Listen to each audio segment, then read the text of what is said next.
अस्सलाम वालेकुम नाजरीन, मैं हूँ सोनिया सत्ती। नाजरीन, इंसाफ की फराहमी हर पाकिस्तानी का बुनियादी हक है और हमारी कौम का भी आज हमारे हुक्मरानों से सवाल यही है कि क्या पाकिस्तान की अदालतें काम कर रही हैं, क्या फौरी और सस्ता इंसाफ दे रही हैं? तो बदकिस्मती से जवाब होगा नहीं, क्योंकि नाज़रीन हमारे यहाँ मुकदमात का फैसला आने में साल नहीं लगते बल्कि दहाइयाँ लग जाती हैं। ऐसे भी हालात सामने आए कि इंसाफ का नज़ूल तब हुआ जब मजलूम को मरे हुए 10 साल बीत चुके थे। अब चंद मिसालें आपके सामने रखते हैं। चिन्योट की रानी बीबी, जिसे 400 रुपए ना होने की वजह से 19 साल तक जेल में रखा गया। दूसरी मिसाल आपको बताएं कि 77 साला अब्दुल समी, 77 साला ख्वाजा अब्दुल समी की है, जिन्हें इस्लामाबाद में अपने ही प्लॉट का कब्जा छुड़ाने में 35 साल की कानूनी जंग लड़नी पड़ी। फिर नाज़रीन आपको बताएं कि 25 नवंबर 2016 को कसूर के मुल्जिम मजहर फारूक को 27 साल बाद इंसाफ मिला। एक रिपोर्ट के मुताबिक पाकिस्तानी अदालतों में 80 लाख से जायद केसेस ज़ेरे इल्तवा हैं।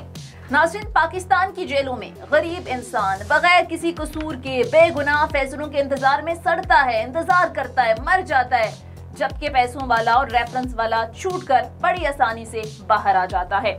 मातहत अदालतों में केसेस के अंबार लगे हुए हैं। लोगों की परेशानियों में हर गुजरते दिन के साथ इजाफा होता जा रहा है। अब नाज़रीन, ये गवर्नमेंट, वजीर आजम पाकिस्तान इमरान खान बहुत सारे वादों की तरह इस वादे के साथ इक्तदार में आए थे कि जब हम इक्तदार में आएंगे तो इस निज़ाम को बदलेंगे, जुडिशल रिफॉर्म्स करेंगे। और आज हमने देखा कि पिछले कई दिनों से ये कोशिशें की जा रही थी। वजारत कानून ने मिलाकर इस हवाले से ज़रूरी तरमीम तैयार कर ली हैं, जिन्हें फेडरल कैबिनेट से मंजूर करवा लिया है, जिसके मुताबिक अब फौजदारी मुकदमात का फैसला 9 माह के अंदर अंदर करना होगा। और अगर सेशन कोर्ट का कोई मजिस्ट्रेट या जज किसी मुकदमे का फैसला मुकर्ररा वक्त तक नहीं करता तो इसे हाई कोर्ट को जवाबदेह होना होगा। और अगर वो मुतमईन जवाब नहीं देता या हाई कोर्ट को मुतमईन नहीं करता तो इसे सजा मिलेगी। और ये पाकिस्तान की तारीख में पहली बार होने जा रहा है। इसके साथ साथ अस्मत दरी के मुकदमात का फैसला भी अब 4 माह के अंदर अंदर होगा। इसके अलावा बहुत सारी अहम तरमीम जो हैं वो तैयार कर ली गई हैं। अब अहम सवाल ये है कि इस पर अमल दरामद होगा या नहीं। अगर नाज़रीन इस पर अमल दरामद हो जाता है तो ये पाकिस्तान की तारीख का बहुत बड़ा कारनामा होगा, क्योंकि इस वक्त जो कावानीन है वो 18वीं सदी के अंग्रेजों के बनाए हुए बोसीदा कावानीन हैं। और जाहिर है अंग्रेज़ों के बनाए हुए इतने पुराने जो कावानीन हैं, जो 80s के बने हुए कावानीन हैं, इनके साथ हम 21वीं सदी में चलेंगे तो फिर इंसाफ का उसूल कैसे मुमकिन होगा। और अब बहुत ज़रूरी हो चुका है कि इन पुराने कावानीन में तरमीम की जाए, इन्हें अपडेट किया जाए। और अगर नहीं करेंगे तो फिर होगा क्या? फिर वही होता रहेगा नाज़रीन के लोग इंसाफ के उसूल के लिए दर बदर की ठोकरें खाते रहेंगे। किसी को मरने के बाद इंसाफ मिलेगा तो किसी को आधी जिंदगी जेल में गुजारने के बाद इंसाफ मिलेगा और कोई बेगुनाह सूली पर चढ़ जाएगा। नाज़रीन, अब आज इसी टॉपिक पर हम बात करेंगे कि हुकूमत जो बात कर रही है रिफॉर्म्स के हवाले से, ज़ाहिर है अब इसने पार्लियामेंट के अंदर जाना है, वहाँ पर सियासी जमातें जो है वो अपनी इसे पॉलिटिसाइज करेंगी, अपनी सियासत चमकाएंगे, लेकिन इसका इम्प्लीमेंट होना इस वक्त बहुत ज़रूरी है। और अगर ये इम्प्लीमेंट हो जाता है तो फिर क्या अदालती निज़ाम में बेहतरी आएगी? क्या जो गरीब दरबदर की ठोकरें खाता है इंसाफ के लिए उसे इंसाफ मिलेगा? आज यही वो मामलात हैं जिन पर तफसील से बात करेंगे। इसी सारे मामले पर बात करने के लिए नाज़रीन प्रोग्राम में हमें ज्वाइन किया है माहिर कानून है और साबिक जज हाई कोर्ट शाखावर साहब ने। Thank you so much for joining us Shakhawar साहब। और इसके साथ साथ साफी तर्जियाकार महमूद एजाज भट्ट साहब भी प्रोग्राम में हमें ज्वाइन करेंगे। महमूद एजाज भट्ट साहब, आपके वक्त का भी शुक्रिया। शाखावर साहब, आपसे ही आगाज कर लेते हैं। सर, हमने देखा कि जब ये गवर्नमेंट इक़्तिदार में आई तो इमरान खान साहब हमेशा अदालती निज़ाम के हवाले से बात करते रहे। उनके मैनिफेस्टो में ये शामिल था कि हम अदालती रिफॉर्म्स करेंगे और बहुत ज़्यादा तनकीद भी होती रही है कि 3.5 साल का अरसा गुजर चुका है, रिफॉर्म्स नहीं हो रही। और सर, अब वजारत कानून के हवाले से इस हवाले से ज़रूरी तरमीम वजारत कानून की तरफ से तैयार कर ली गई हैं, जिसके मुताबिक जो फौजदारी मुकदमात हैं उनका फैसला 9 माह के अंदर करना होगा। फिर 700 तकरीबन तरमीम है जो कि आपकी नज़र से भी गुजरी होंगी। तो सर, आपको क्या लगता है ये जो तरमीम लेकर आ रही है गवर्नमेंट, इससे निज़ाम इंसाफ में कोई बेहतरी आपको नजर आ रही है, कोई उम्मीद नजर आती है? क्योंकि इससे पहले भी ज़ाहिर है कोशिशें बहुत होती रही, कानून भी मौजूद है, लेकिन मसला सिर्फ अमल दरामद का है। देखिए, एक खुशाइद बात है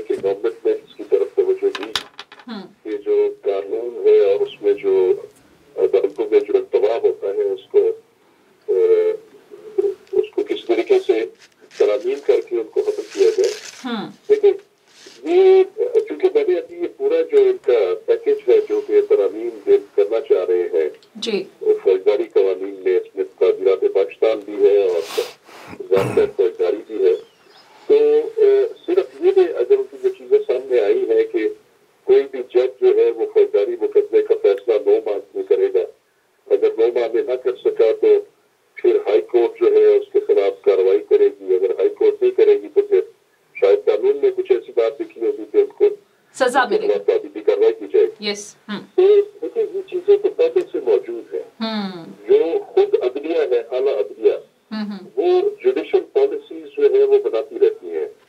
وہ افتخار چودھری صاحب کے دور میں بھی کمی ابھی بھی کسی حد تک جو ہے چیف جسٹس صاحبان کرتے ہوتے ہیں چیف جسٹس کی نگرانی میں، اور ہر ہائی کورٹ کے اپنے رولز ہیں، انہوں نے بہت ساری چیزیں جو ہے وہ ریگولیٹ کی ہوئی ہیں، اور انہوں نے بھی بہت سارے مقدمات میں جو ہے ٹائم فریم جو ہے وہ دیا ہوا ہے پالیسی میٹر عدالتوں کو، لیکن اس میں دیکھنے کی بات یہ ہے کہ یہ عدالتوں میں اتنا ارتباط کیوں ہوتا ہے؟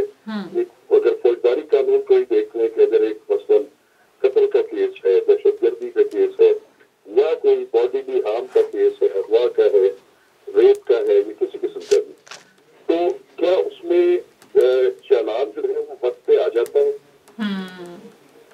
کیا پولیس کی تفتیش جو ہے وہ اتنی جامع ہوتی ہے کہ اس کے نتیجے میں ایک اچھا چالان پیش ہو اور پروسیکیوشن جو ہے اس میں اپنا کیس عدالت میں پیش کرے؟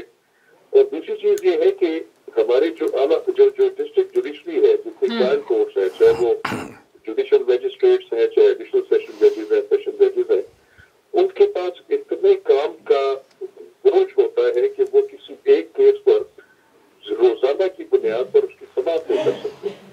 آپ اگر کسی وقت کسی بھی ایک سول جج کی کاز لسٹ دیکھ لیں جو لسٹ آویزہ ہوتی ہے اس کی عدالت کے بعد، اس میں 100 کیسز ہوتے ہیں، اس میں فوجداری بھی ہوتے ہیں، اس میں آئینی قوانین کے کیسز بھی ہوتے ہیں، اس میں رینٹ کنٹرولر کے بھی ہوتے ہیں، اس میں سول جج بھی بطور وہ سر انجام دے رہا ہے۔ تو شاہ خاور صاحب اس کا پھر ذمہ داری کس کی ہے؟ اب ایک رپورٹ کے مطابق پاکستانی عدالتوں میں 80 لاکھ سے زائد کیسز جو ہیں وہ زیر التوا ہیں، پھر اب ماتحت عدالتیں دیکھیں وہاں بھی انبار لگے ہوئے ہیں، تو پھر یہ کیوں سر روزانہ کی بنیاد پر ہیئرنگ نہیں ہوتی؟ ذمہ داری پھر آپ کو لگتا ہے کہ ججز پہ ہی آتی ہے، عدالتوں پہ بھی آتی ہے، یا اور بھی کوئی فیکٹرز ہیں؟ نہیں، اس کو آپ صرف یہ نہیں کہہ سکتے کہ ججز پہ آتی ہے، لیکن جج کیا کرے؟ جج انسان ہے۔ جیسے میں نے آپ کو عرض کیا کہ 150 کیس میں اس کے پاس کاز لسٹ لگی ہوئی ہے، وہ کیا 2-3 فیصلوں سے زیادہ جو ہے وہ کر سکتا ہے، یا 2-3 کیسز میں سے زیادہ شہادت ریکارڈ کر سکتا ہے؟ دی آنسر از نو۔ بات یہ ہے کہ اس کے لیے صرف وزارت قانون کی طرف سے ایک پیکج جو ہے امینڈمنٹ کا وہ سامنے لانا ضروری نہیں ہے، اس پہ ایک براڈ بیسڈ ڈائلاگ ہونا بڑا ضروری ہے۔ مجھے یاد ہے کہ جب جسٹس آصف سعید کھوسہ نے جب انوگرل جو انہوں نے فل کورٹ ریفرنس میں انہوں نے ایک تجویز دی تھی کہ یہ جتنے بھی ادارے ہیں وہ صدر مملکت جو ہے وہ اس کا انیشیٹو لیں، اس میں عدلیہ کے لوگوں کو بنائیں، مقننہ کے لوگوں کو بنائیں، انتظامیہ کے لوگوں کو بنائیں، اس میں یہ براڈ بیسڈ ڈائلاگ ہو اور اس میں پھر چیزیں طے ہوں۔ یہ صرف ایسا نہیں ہے کہ جج نے ہی فیصلہ کرنا ہے اور اس کے پاس اتنا بڑا فوج ہے کیسز کا۔ سر ایک تنقید شاہ خاور صاحب یہ بھی ہوتی ہے کہ میرٹ پر تعیناتیاں نہیں ہوتی، تو سر یہ بھی ایک وجہ سمجھتے ہیں، یہ بھی نظام انصاف میں بہتری نہ ہونے کی اس وقت جو مسائل ہیں یہ بھی ایک وجہ ہے؟ دیکھیے، تعیناتیاں جو بھی ہوتی ہے جوڈیشری میں، چاہے وہ ڈسٹرکٹ جوڈیشری لیول پہ یا ہائی کورٹ لیول پہ، اس میں بھی بہت ساری چیزوں کی بہتری کی ضرورت ہے، لیکن اس میں بھی ایک میکینزم موجود ہے۔ جو نیچے سول جج جو آتے ہیں، جو تعینات ہوتے ہیں یا ایڈیشنل سیشن ججز، وہ کمپیٹیٹو ایگزامس کے ذریعے ہوتے ہیں اور وہ ہائی کورٹ ان کو ریگولیٹ کرتی ہے۔ اور اب بات یہ ہے کہ اب ججز کی تعداد بڑھانا، جو مقدمات کی جو ہے وہ تعداد کو دیکھتے ہوئے یہ کس کا کام ہے؟ یہ تو عدلیہ کا کام نہیں۔ بالکل۔ اور سر دوسرا آپ نے پولیس کی بات کی ہے، بالکل، اور دوسرا سر قانون کا کام ہے کہ ویسے قانون کا بھی کرے، تو آپ اس میں صرف عدلیہ کو مورد الزام نہیں کرا سکتے۔ اور دوسری بات یہ ہے کہ یہ ممکن نہیں ہے کہ اگر ایک جج نے 9 مہینے میں فیصلہ نہیں کیا تو کیا حکومت کوئی ایسا قانون بنا سکتی ہے کہ اس کے خلاف تعزیری کارروائی کی جائے اور اس کو نوکری سے نہیں؟ تو سر پھر کیا ہونا چاہیے؟ اگر 9 ماہ کا ایک کہہ رہا ہوں کہ یہ ہونا چاہیے کہ اس میں تمام اداروں کے درمیان ایک براڈ بیسڈ ایک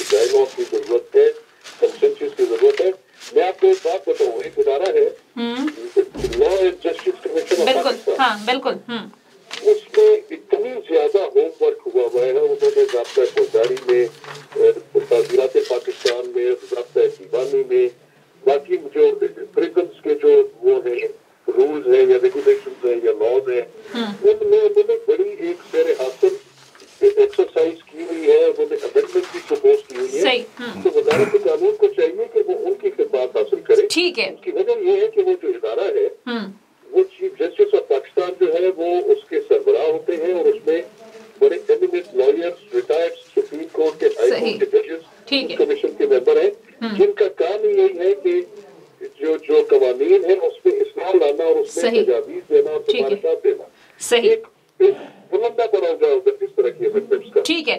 آپ بجائے اس کے کہ آپ ایسی پریکٹیکل قسم کی امینڈمنٹس کو سامنے لے کے آئیں جس سے کوئی فائدہ نہ ہو اور وہ پریکٹیکل نہ ہو, اس سے بہتر ہے کہ آپ اس سے پراپر ہوم ورک کریں. ٹھیک ہے, پراپر آپ کہہ رہے ہیں کہ ہوم ورک ہونا چاہیے, اسٹیک ہولڈرز کو اس میں شامل کرنا چاہیے تاکہ کچھ نتائج نکل سکے. محمود اعجاز بٹ بھی ہمارے ساتھ موجود ہیں. محمود اعجاز بٹ صاحب, آپ نے تفصیلاً گفتگو سنی شاہ خاور صاحب کی. ظاہر ہے شاہ خاور صاحب کا بھی یہ کہنا ہے کہ اس وقت جن مسائل کا سامنا ہے یہ فوری اور سستے انصاف کی جہاں تک بات ہوتی ہے اس میں صرف عدالتوں کا قصور نہیں ہے. سر آپ کو کیا لگتا ہے؟ ظاہر ہے نظام انصاف سے ایسا لگ رہا ہے کہ جو عام آدمی ہے اس کا تو اعتماد اب ختم ہونا شروع ہو گیا ہے. مقدمات کا فیصلہ آنے میں یا سال نہیں لگتے, دھائیاں لگ جاتی ہیں. بے گناہ جیلوں میں سڑ رہے ہیں انصاف کے اصول کے لیے کہ کب فیصلے آئیں. تو سر کیسے دیکھتے ہیں اب شاہ خاور صاحب جس طرح سے بات کر رہے ہیں, آپ کو بھی یہی لگتا ہے کہ گورنمنٹ جو اس وقت ریفارمز لے کے آ رہی ہے, جو ترمیم لے کر آ رہی ہے, یہ صرف کافی نہیں ہے؟ جی بہت بہتر. شاہ خاور صاحب نے بڑا ہی ریئلسٹک اور بڑا کمپریہنسو اپنا انالیسس دیا ہے اس پہ, لیکن میں ان کو سیکنڈ کرتے ہوئے تھوڑی سی بات اس سے آگے کرنا چاہ رہا ہوں. جی جی. دیکھیں, آپ کا جو آئین ہوتا ہے ایکچولی یہ سپریم لا ہوتا ہے. جتنے بھی ڈپارٹمنٹس ہوتے ہیں اور جتنے بھی فنکشنریز ہوتی ہیں آپ کی, وہ سب آرڈینیٹ لا کے تحت چلتی ہیں.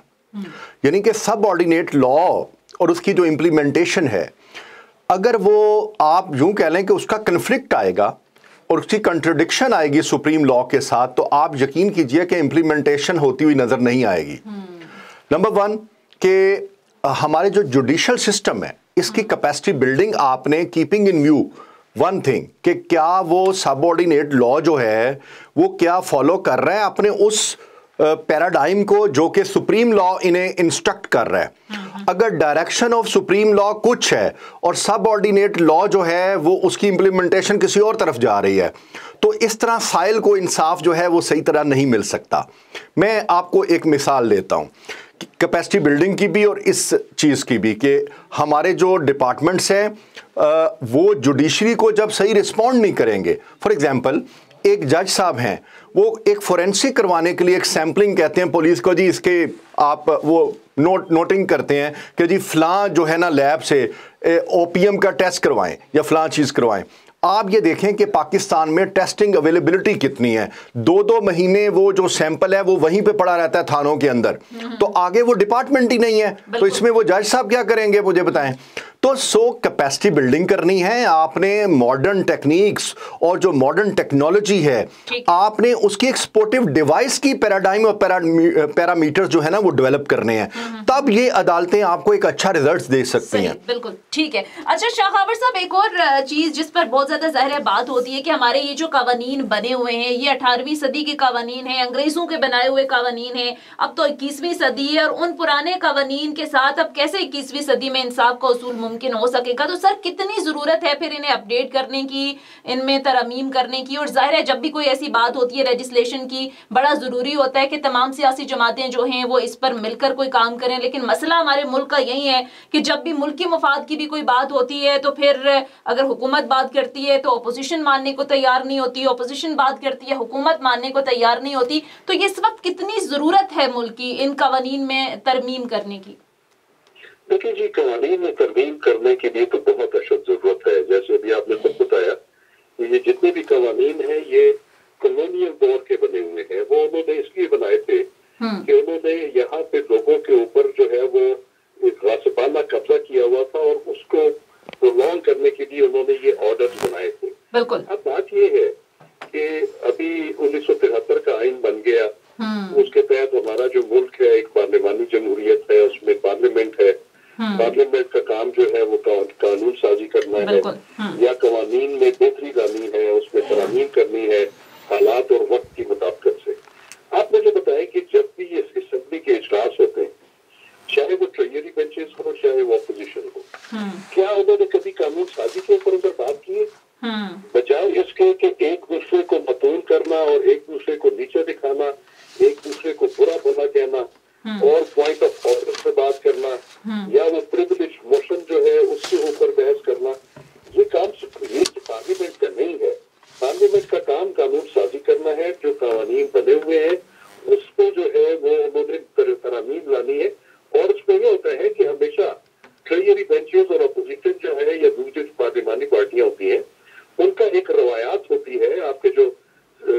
की वजीर पार्लिमानी उमूर होते हैं, वो एक अच्छा राब्ता कार जो है वो पार्लियामेंट की पार्टियों में जो है वो कायम करते हैं। इसलिए करते हैं कि हमें जो कवानीन साजी करनी है उसमें हम एक दूसरे का कंसेंसस हासिल कर सके और जो हमारा असल मकसद है जिसके लिए आवाम ने हमें वोट दिया है उसको हम पूरा करें। लेकिन ये चीज हमें कहीं नजर नहीं आती।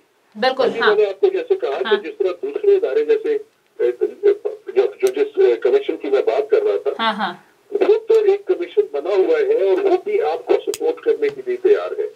तो क्या कभी किसी स्पीकर नेशनल असेंबली में या चेयरमैन सेनेट में या जो पार्लिमानी पार्टियों के लीडर है उसमें पार्लियामेंट में, उन्होंने कभी लॉ कमीशन का दौरा किया या उनसे जो उनको रिकमेंडेशन जो भेजते रहते हैं, क्या उसको खोल कर भी उन्होंने देखा? बिल्कुल। लेकिन शाह खबर साहब, यहाँ पर जो केसेस में डिले और फैसलों में बिल्कुल, और ये फैसलों में डिले का जहाँ तक सवाल है, तो शाह खबर साहब आपको नहीं लगता कि इस हवाले से कानून मौजूद भी हैं? 65 दिन के अंदर कुछ केसेस का फैसला होना चाहिए। फिर ज़ाहिर है जो करप्शन केसेस हैं उनके फैसले के हवाले से भी नैब के अंदर ये कानून मौजूद है कि 8 दिन के अंदर फैसला हो जाना चाहिए, डे टू डे इन ऐसे केसेस की हियरिंग होनी चाहिए।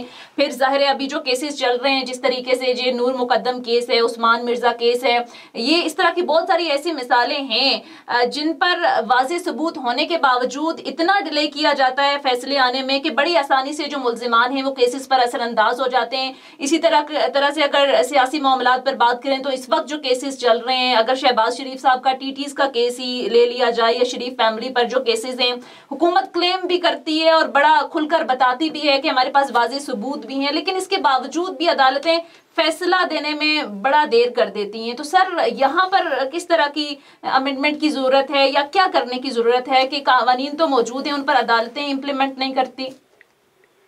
देखिए, मैं आपको बात बताऊं, ये एक बड़ा वसी सब्जेक्ट है, इसको आप 5-10 मिनट की गुफ्तगू में इसका अहाता नहीं कर सकते। लेकिन मैं उसकी आपको 2-3 चीजें बताऊंगा।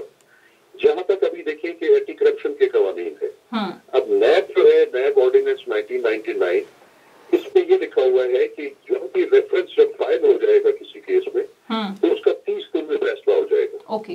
यहाँ पे हम देख रहे हैं कि पिछले 10-10 साल से 5-5 साल से ये रूटीन है। वहाँ पे मुकदमे ज़ेरे इल्तवा है और उनका फैसला नहीं हो रहा।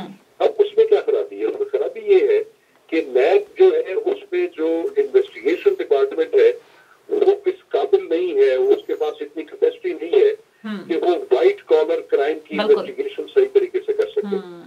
और वो क्या करते हैं कि वहाँ पे इमेच्योर जो है प्रोसिक्यूटर्स बैठे हुए 16वें ग्रेड के इन्वेस्टिगेशन ऑफिसर्स, वो जनाब क्या करते हैं कि रेफरेंस फाइल करते हैं, उस पे 10,000 डॉक्यूमेंट्स लगा देते हैं, उसमें कोई 50 जो है वो गवाहान उसमें रख देते हैं और उसमें रेफरेंस पे 30 मुल्ज़मान है।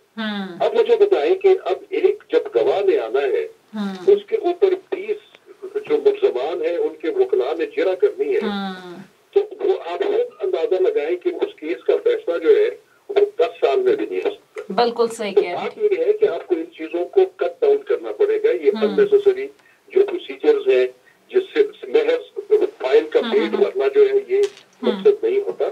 ये इदारों में भी खराबियां हैं कि वो इस तरह के रेफरेंसेस बनाते हैं जिसपे जो एविडेंस होती है उसकी क्वांटिटी नहीं होती, क्वांटिटी ज्यादा होती है, क्वालिटी नहीं होती। बिल्कुल, इदारों में आप कह रहे हैं कि साथ साथ फैसला करने के लिए जो ज़ाब्ते फौजदारी में जो ज़वाबित दिए गए हैं उनको पूरा करना जरूरी होता है। सही। जैसे आप कह रहे हैं कि जैसे वो मिर्जा का केस या नूर मुकद्दम का case close and shut cases हैं, ऐसा नहीं है। अच्छा, उन्होंने बेशक जितने उसमें सॉलिड शहादतें मौजूद हो, वहाँ पे आपको गवाह जो है वो गुजारने पड़ते हैं, वहाँ पे डॉक्यूमेंट्री एविडेंस एग्जिबिट करवाना पड़ती है, वहाँ पे मुल्ज़मान को भी राइट है कि वो अपना डिफेंस प्लीड करें।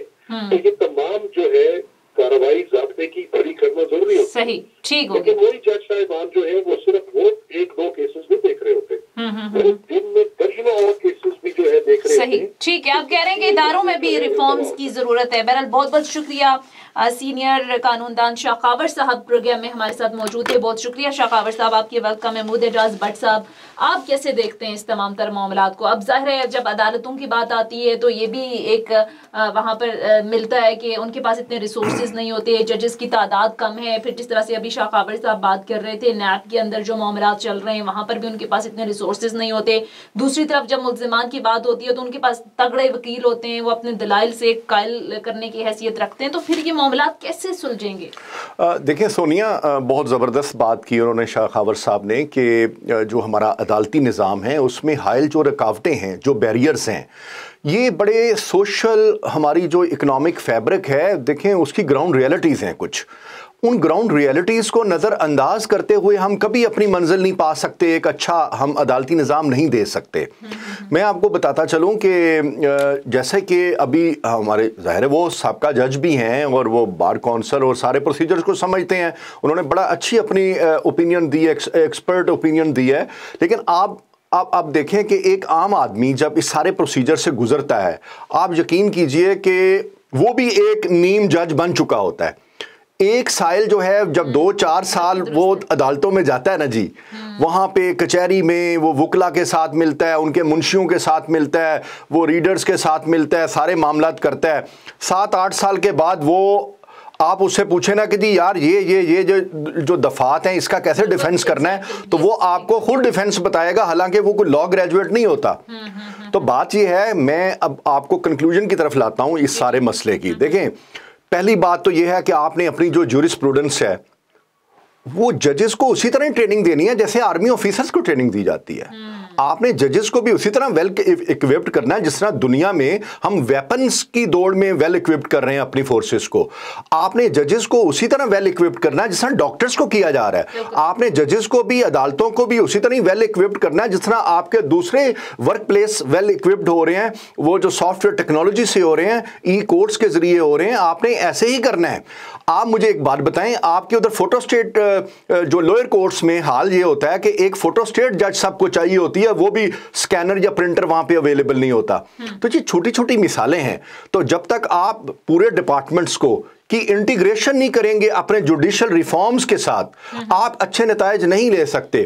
ایک چیز اور میں آپ کو بتاتا چلوں کہ آپ کے پاس فورینسک لیبز کتنی ہیں, آپ کے پاس ٹیسٹنگ لیبز کتنی ہیں, آپ کے پاس عدالتوں کے حکم ناموں کے مطابق جو چیز انہوں نے آئیڈینٹیفائی کرنی ہے, سیگریگیشن کرنی ہے through chemical analysis, clinical analysis, آپ کے پاس اکوپمنٹ ہی نہیں ہے. آپ کو باہر بھیجنے پڑتے ہیں سیمپلز. بعض اوقات سندھ کے سیمپلز, آپ مجھے بتائیں, ایک اوفینس ہو رہا ہے کراچی میں, سیمپل آ رہا ہے لاہور. ایک اوفینس ہو رہا ہے جناب کوئٹہ میں, اس کا بھی سیمپل آ رہا ہے لاہور. ٹھیک ہے, اب لاہور کی وہ جو لیب ہے آپ ادھر جا کے حال دیکھیں, وہاں 6 مہینے کی ڈیٹس لکھی ہوئی ہیں. تو جب جج کو 30 دن, آپ 30 دن کی بات کر رہے تھے ابھی وہ کہ جی 30 دن میں اس کا ٹائم فریم رکھا گیا ہے, بھائی وہ تھیوریٹیکل وزڈم کی بیس پہ رکھا گیا, لیکن پریکٹیکل وزڈم کی بیس پہ 30 ڈیز میں سمجھتا ہوں سفیشنٹ نہیں ہے. اب جب اس کا لیب کا رزلٹ ہی 6 ماہ بعد آئے گا تو جج صاحب کیسے 30 دن میں اس کا فیصلہ کریں گے, مجھے بتائیں. ٹھیک ہے, اب یہ کہہ رہے ہیں کہ جوڈیشل ریفارمز کے ساتھ ساتھ دیگر جو معاملات ہیں جن کی طرف شاہ خاور صاحب نے بھی اشارہ کیا ہے ان پر بھی توجہ دینا ہوگی, ورنہ پھر بے شک جتنی مرضی آپ ترامیم لے لیں, جتنے مرضی آپ کا. سونیا ایک ایڈیشن میں کروں گا, ایک دیکھیں یہ جو لا آف ٹارٹس ہیں آپ کے, وہ سول رائٹس اور سوک سینس سے ریلیٹڈ ہیں سارے. بالکل. آپ اپنے مجھے بتائیں کہ آپ کی گاڑی کے آگے کوئی گاڑی کھڑی کر جاتا ہے, کوئی غلط کراسنگ کر رہا ہے, آپ کے گھر کے ساتھ کوئی کوڑا پھینک جاتا ہے, آپ کو پتہ ہے اس کی کوئی سنوائی نہیں ہے ٹارٹس کی. اچھا, مطلب ہمیشہ وکیل کہتا ہے اچھا یار کوئی بتاؤ, کوئی بندہ تو نہیں مرا, کوئی بڑا نقصان اگر ڈیمیج ہوا ہے تو پھر تو ٹھیک ہے چلیں کورٹ چلتے ہیں. ان چھوٹی چھوٹی دیکھیں چیزوں پہ آپ کے پاس کوئی فورم ہی نہیں ہے کہ آپ اپنے رائٹس کو جا کے جو ایکسرسائز کر سکیں. ناظرین مختصر بریک لیتے ہیں, بریک کے بعد جب واپس آئیں گے تو کچھ مزید ایشوز پر بھی بات کریں گے. Stay with us.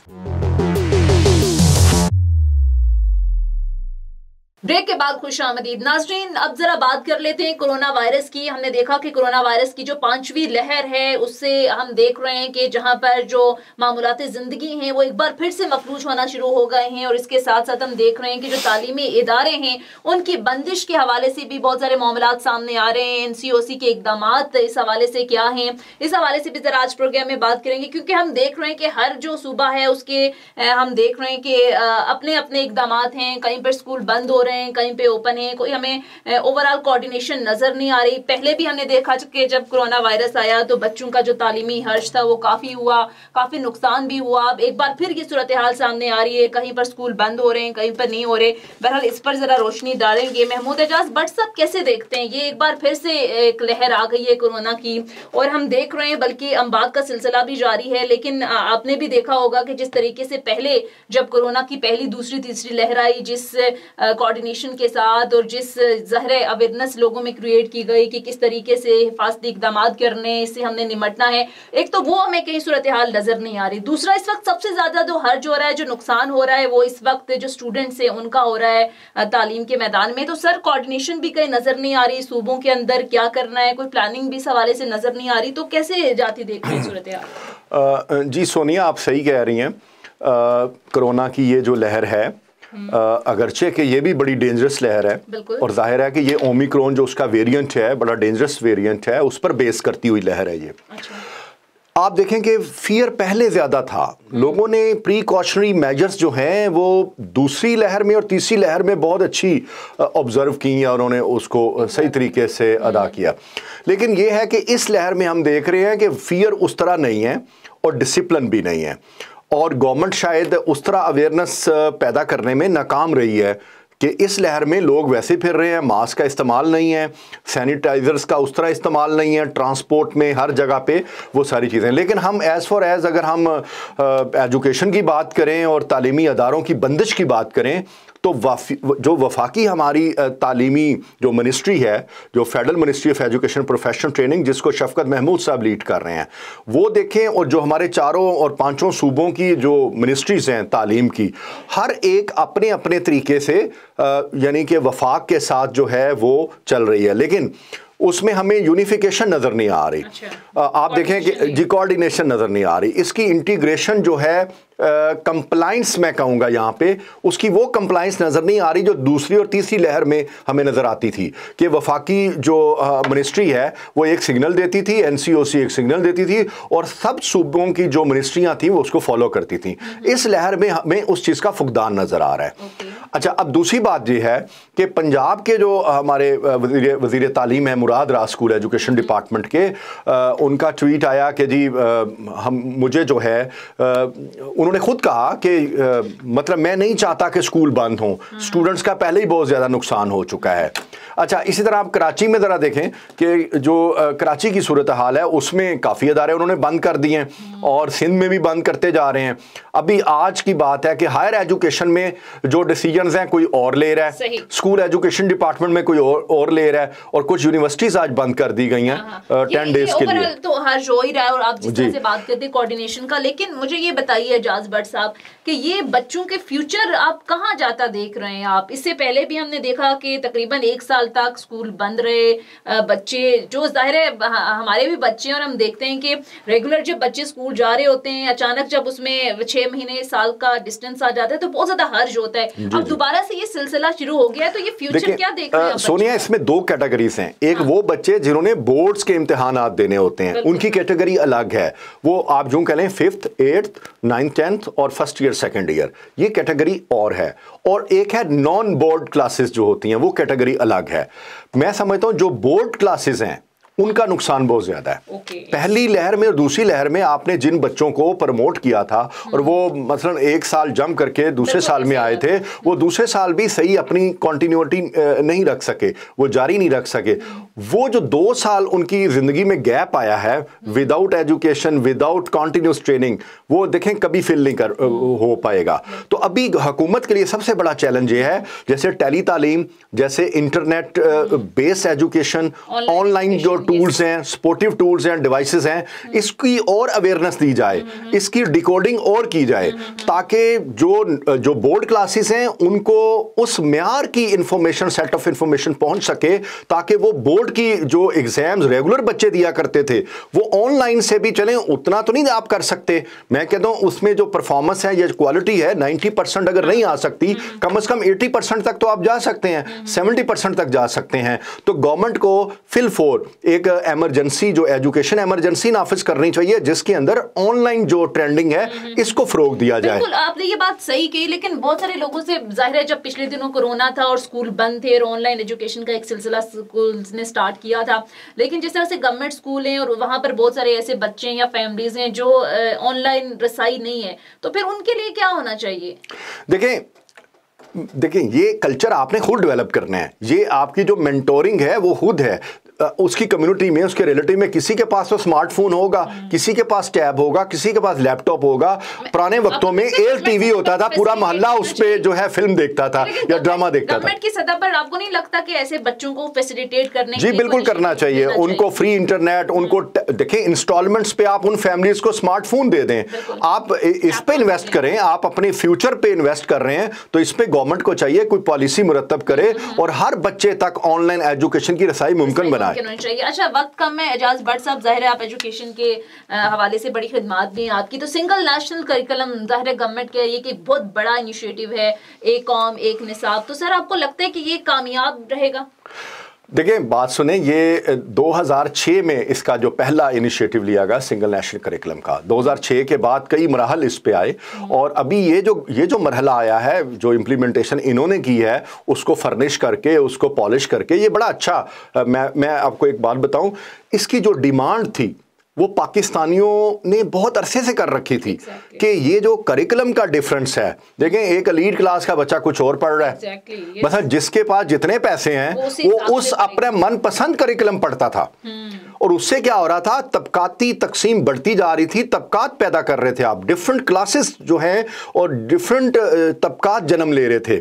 तो सिंगल नेशनल करिकुलम के आने से वो जो क्लासिफिकेशन है, वो जो एक जो क्लासेस डेवलप हो रही थी वो नीचे आएंगी और कौम को एक यूनिफाइड स्लोगन मिलेगा, कौम एक रंग में रंग जाएगी। तो ये बहुत अच्छा इनिशिएटिव है, इस पर आगे इनको बढ़ाना चाहिए। कह रही है कि हमने इम्प्लीमेंट किया, लेकिन मुख्तलिफ जो प्राइवेट स्कूल्स हैं वहां पर अगर जाओ तो मतलब उनका तो सिलेबस आज भी वही है, तो फिर इसमें फर्क कहाँ पे नजर आ रहे हैं? आपको लगता है कि गवर्नमेंट स्कूल का जो कल्चर है या फिर प्राइवेट स्कूलों को आप गवर्नमेंट स्कूल के लेवल पर ला सकते हैं, ऐसा कुछ हो सकता है? ये कितना कामयाब तजर्बा है? आज भी मुख्तलिफ स्कूलों के अगर आप विजिट करें तो वही तमाम तर सूरत हाल है, तो ये किस तरह से? मैं आपको बताता हूँ, सिंगल नेशनल करिकुलम की जो पॉलिसी है ना, वो ये है कि बॉटम लाइन पे, फॉर एग्जाम्पल कि आपने यहाँ तक तो मस्ट है ये चीज़ पढ़ानी है। फॉर एग्जांपल पाक स्टडी में ये जो 14 टॉपिक हैं या 14 टॉपिक्स हैं, ये तो पढ़ाने ही पढ़ाने हैं। अच्छा, इससे ऊपर एज एडिशनल अगर आप 3 पढ़ाते हैं, 5 पढ़ाते हैं, हर कोई अपनी अपनी मर्जी से अपने पब्लिशर का पढ़ा ले, बेशक नो इशू कोई नहीं है इसके अंदर। लेकिन मैं आपको एक बात बता रहा हूं, वो जो एडिशनल वाली इन्होंने जो रिलैक्सेशन दी है ना, अब वो जो एलीट क्लास है वो एडिशनल की तरफ चल पड़ी है, वो बॉटम उधर की उधर ही रह गई है। वो गवर्नमेंट बेचारे, वो जो गवर्नमेंट स्कूलों के बच्चे हैं वो उस बॉटम में फंसे हुए हैं और वो जो एलीट क्लास है फिर अपने वो मनपसंद पब्लिशर्स और वो जो एलीट का ये मसला नहीं है। एजाज भट्ट साहब, आप एग्री करेंगे कि जाहिर है एक बहुत बड़ा फर्क है स्टेटस का। आप एक गवर्नमेंट स्कूल का विजिट करें और आप एक अच्छे लेवल के प्राइवेट स्कूल का विजिट करें तो सिर्फ निसाब को एक साइड पर रख लें, ओवरऑल जो माहौल है, जो एनवायरनमेंट वहां पर बच्चों को दिया जाता है वो भी बहुत मुख्तलिफ है। तो इस चीज को कैसे कम करेगी फिर गवर्नमेंट? या फिर ऐसा किया जाए कि इस तरह का एक निजाम लाया जाए कि गवर्नमेंट स्कूलों को भी आप उसी लेवल पर ले जाएं? ऐसा करना तो शायद मुमकिन नहीं है। जी मुमकिन नहीं है, लेकिन बहरहाल जो सरकार होती है और सरकारी अदारे होते हैं, रियासतें होती हैं, देखें उनको करना पड़ता है जी। अगर वो ये डिसीजन देखें, एक दानिश स्कूल्स हैं, उसका एक कॉन्सेप्ट आया था आपके सामने, वो बड़े ज़बरदस्त स्कूल बनाए गए और उनमें बेस्ट फैसिलिटीज़ दी गई और उसके बड़े अच्छे नताइज आए हैं। लेकिन बदकिस्मती से बस बात वही है कि जब हम उसकी इम्प्लीमेंटेशन नहीं करते, उसकी एग्जीक्यूशन सही नहीं करते, सर्विलेंस नहीं करते। एक गवर्नमेंट जो है वो अच्छा इनिशिएटिव लेती है, फिर दूसरी गवर्नमेंट आती है तो पिछली गवर्नमेंट के जो प्रोजेक्ट्स हैं बजाय वो जो नई गवर्नमेंट आती है, पिछली गवर्नमेंट کا جتنا بھی اچھا انیشیٹو ہو وہ اس کو ملائن کرتے ہوئے اس کو لیو کر دیتی ہے. یہ بڑا پرابلم. پروگرام کا وقت ختم ہو چکا ہے. محمود اعجاز بٹ صاحب صحافی تجزیہ کار ہمارے ساتھ پروگرام میں موجود ہے. Thank you so much Mahmood Ejaz Butt Sahib آپ کے ٹائم کا. ناظرین پروگرام ہمارا وقت ختم ہو گیا ہے. پروگرام کے حوالے سے فیڈ بیک ضرور دیجیے گا. اگلے پروگرام تک اجازت دیجیے. خدا حافظ.